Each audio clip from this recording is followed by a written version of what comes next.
Комитет по делам молодежи решил уйти от обычного формата лекций и теперь проводит тренинги с отдельными классами, что позволяет эффективнее воздействовать на подрастающее поколение. Тема важная – профилактика экстремизма и терроризма в подростковом возрасте. Мероприятие проходит оживленно, все школьники вовлечены в беседу и активно задают вопросы. Мы постоянно спорим, какой класс лучше, из-за того, что мы хотим выразить то, что мы лучше. У школьников тот возраст, когда они проще всего поддаются влиянию извне. Саид Чипанов знает об этом из личного опыта. Он распространял экстремистский контент в соцсетях, разжигая ненависть по отношению к украинскому народу, лайкал фейковые публикации о событиях в горячих точках. Десятиклассник считал, что так проявляет патриотизм, но вскоре Саид начал замечать несостыковки. Понял, как важно уметь критически мыслить. Теперь парень наставляет своих одноклассников. Я понял, что это несет за собой уголовную ответственность и осознал, что в каждом народе есть так и хорошие, так и плохие люди.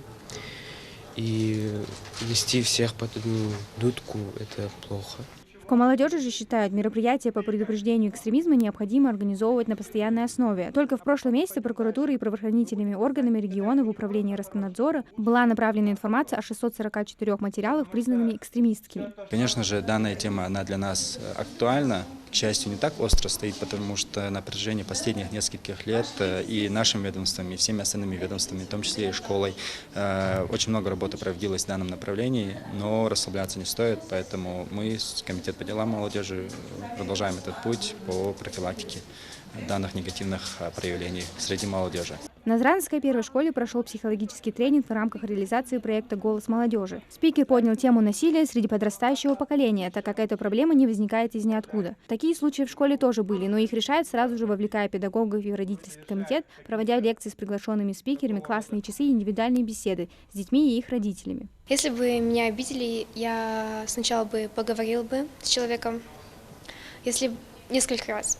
Если он не понял, то я бы уже пошла бы жаловаться классному руководителю. А потом, если еще ничего не получится, я бы уже рассказала бы родителям.